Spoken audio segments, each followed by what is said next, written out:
This is episode 132 of the Rise Up Podcast. We're a morning radio show hosted by Steve and Tim on Family Life, a network of stations across New York and Pennsylvania. This podcast is a weekly conversation designed to help you think and laugh and keep your eyes on Jesus. If you haven't already, subscribe today so you don't miss a single episode. And find out more about our show at familylife.org. Feel free to stick around a while. We love it when you're here. This is Rise Up with Steve and Tim on Family Life. What about August? What about August? Exactly. I think that's the point. I mean, it's the only summer month without like a major holiday. Mm-hmm. And for a lot of folks, it might only really be like the time that summer vacation is ending. That's all they think of for it. So again, we ask you, what about August? Is it just an in-between? Well, when I think about highlights during my life, and I lived a long time, Tim, all the Augusts in my life, and I think about them and the memories and all the things about August, and I can't think of anything. Oh, no. I mean, for me, August is one of those. It's like, okay, we're getting, I know you think about this. It's almost pro football season. That's in September. Took the words right out of somebody else's mouth. But anyway, it's almost like a getting ready month because you're getting ready for school. True. You're getting ready for what? Yes, maybe it is for. You're just getting ready. It's a kind of a transition month, and so yeah. To me, I not look for. No, I look forward to every day, and I'll make the most of it. I like that a lot. I look forward to every day. But nothing like jumps out when I go like, oh, I can't wait for August. I do. I get you. Do? I do. Yeah. Okay, so tell me why August is so special. I mean, it could be definitely. I've got to get the bias out of the way, like right up front. You know, it's like when paid political or whatever sort of things, they have to give the disclaimer. All right, my disclaimer here it is. It's my birthday month. All right. My birthday month. Right. And my birthday's at the end of the month, so I get to look forward to it all month. All right. Okay. But let's leave that out of the equation. Okay. As biased as it might make me, because I think maybe having a birthday makes me look at the good in August instead of just saying that there's the birthday, because it's like, wait a second. No, there's all these other things I like about August too. So I'll just start produce-wise in our area, blueberries. That's when you get your blueberries. Blueberry picking? Hey, August is your month. Okay. Tomatoes. I mean, that's throughout the summer, but I mean, all month long, probably you're picking tomatoes throughout August. So you're enjoying that if you like produce. But here's the phrase for me, and I've kind of tried to make it a thing for my family. My wife loves this, that I think of as the whole month of August. Mm-hmm. I think of it as the sunset of summer. Because here's like I picture, and who doesn't love a good sunset? A good sunset. Right, sunsets are beautiful. I mean, to me, I just hear August and I just picture like this golden light, like the kind of light you get at the end of the day. And I think I have this scene in my head, and it's like what the whole month long feels like this one scene. So here, let me paint the scene for you, Steve. Picture summer cookout, summer activities, summer festivities. Everybody's over. It's the time after the meals happened. It's the time after the festivities are over and people are just milling about, outside. The event happened and now you're just there. The sun's setting.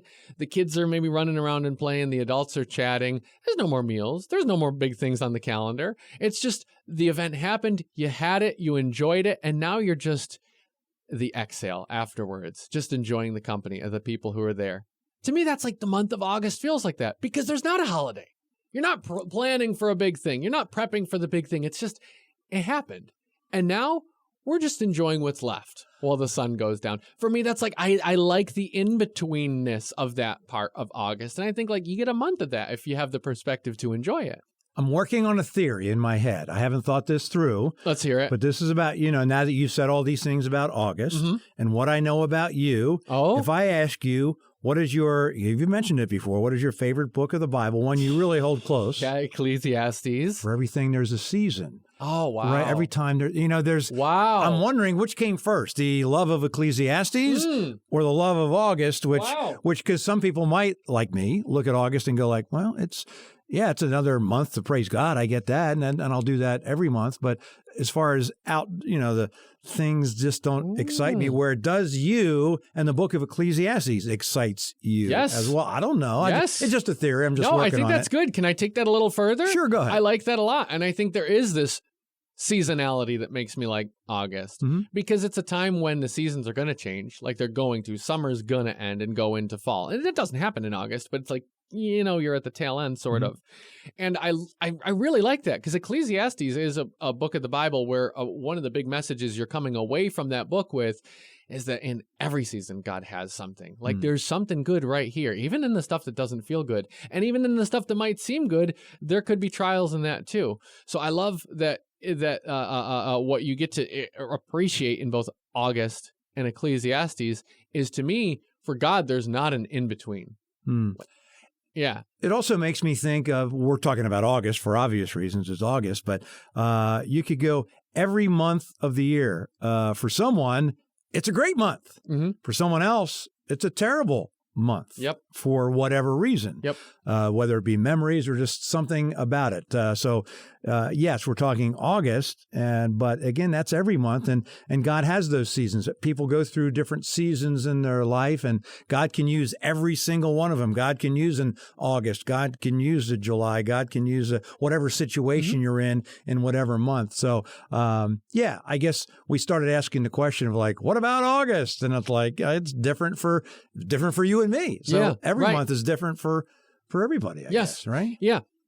And even if we think we know the season we're in, like we might say, oh, this is an ending, or I'm not looking forward to this August because that's when something I'm looking forward to ends. We don't actually know all of that. Like, we don't know when an ending is a different kind of beginning, or we don't know what that ending is going to end up meaning for us. Like, only God knows that. Only God knows where each experience is ultimately going to lead us. So I'm just thinking we've got to leave our own expectations open and realize, well, our expectations don't determine what's there. Like, God knows what he's got for us in today. God knows what he has for us in this month. And he's not like calling endings and beginnings the same way we are. He might bring a beginning somewhere you never expected it. Maybe August, there's going to be a new beginning for you. Thanks for making us part of your morning routine. It's Rise Up with Steve and Tim on Family Life. Moms of little ones, we see you. We know you're busy. You barely have time to breathe during the day. And sometimes the simplest moments are the most cherished moments. Happened to this mom recently, whose 5-year-old daughter, Zoe, asked for the phone, wanted to borrow mom's phone. Now, it's important to know that 5-year-old Zoe is autistic, and up until a few months ago was nonverbal. But now she can say a few words. And so in the middle of a busy day, Zoe says, phone? So Zoe takes the phone and goes into the other room and comes back into the room and hands the phone back to mom. And there's a recording on the phone. She learned how to do a recording. Mom turned on the recording and she heard, I love you. Wow. The simplest moments. Enjoy them. We hope the rest of your day is just as much fun as this. You're listening to Rise Up on Family Life. Can't believe they took the time to actually spend on this. The Ohio Supreme Court said in a 4-3 ruling that they say boneless, this is the Ohio Supreme Court, the boneless chicken wings can have bones. And like, I can't believe they took the time to actually vote on this. Anyway. Here's the thing, Steve. What? Our words matter. You care about this? Listen. Our words matter, Steve. I love a good chicken nugget. I mean, chicken nuggets can be delicious, all right? And when I say chicken nugget, I'm saying what some folks call a boneless wing. I mean, it's a great chicken nugget. And maybe it's the best chicken nugget in the world. It's a glorified chicken nugget. But you see, if it's not a wing of a chicken, it's not a chicken wing. We got to keep our words straight here. I'm thinking maybe they're onto something. So you're saying, in your opinion, that there's no such thing as a boneless wing. It's a chicken. No, it's a great chicken nugget. Phenomenal chicken nugget. I mean, the world's best chicken nugget, but it's still a chicken nugget. We got to keep our words. Words are so important. They matter. I guess the Supreme Court was onto something. It really is controversial. Take a vote for I had no idea. We weren't sure how you liked your coffee, so we didn't make any. Hope that's okay. It's Rise Up with Steve and Tim on Family Life. Yeah, this is Mike from Walton. Hey, Mike. I got to tell you, I agree that our words matter. Yes. But as long as we all understand what we're talking about, that's the biggest thing. For example, For example, we know that there is no buffalo in buffalo wings. Oh, okay. Well, you brought that into it. Okay, wait, Mike. We know there's no ham in a hamburger. Mike has thought this through. Man. Oh, yes. Mike, you know that words matter, and you're proving it right now. What about this word? What about ranch and blue cheese? Oh, ranch all the way. All right. Okay. I know there are a few. Not a small number are offended right now. I'm not one of them, but our words matter, and you're proving it, Mike. Yep. As refreshing as that first sip of coffee in the morning. This is Rise Up with Steve and Tim on Family Life. Well, reliving your summer memories sounds like a good thing, but it was a rude awakening for my brother yesterday. He took his kids, my brother did, yesterday to a campground. Like when we grew up going there and things. And when they were there having a good time, goes to concession stand. He's like, oh, I remember we used to do this. We get ice cream bars for 25 cents. So he takes the kids over. They go to get the same bars, the same ice cream bars. Like, what? $1.25? Whoa! $1.20. They were 25 cents when I was a kid. That's 5 times more. And it's like, wait, I remember my dad saying this. My dad said, like when we were kids, Dad would be like, we'd go and see the movies for a dime. A dime? And you'd go to the movie theater? It's like, follow that math. I'd be on track like my grandkids would be going to see movies for like $483.67, sir. It reminds me of a story, maybe you know this story, Steve, of the married couple, the older married couple where they were on that road trip when they stopped to fill up the tires at the gas station. And the wife, when she said to her husband, like, I can't believe that they charge to fill up your tires with air now. Like, I can't believe that, she was saying. And her husband goes, well, you know what they call that, right? You know why? I got it. Can I say it? You can say it, sure. Is that what they call inflation? That's what they call inflation. I like that. May the blessings of the Lord be with you in all that you do today. This is Rise Up on Family Life.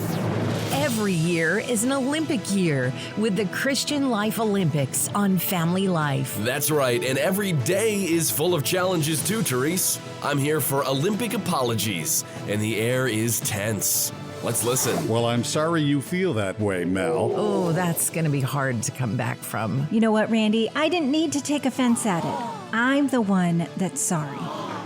No. I blew it. I am so sorry. I hope you'll forgive me. Of course I forgive you. Apology accepted. Impeccable form, excellent execution, and most of all, from the heart. An impressive showing by all our apologetic athletes, Jesse, and it looks like the next event on the lineup is yours. Go for God's gold with the Christian Life Olympics on Family Life.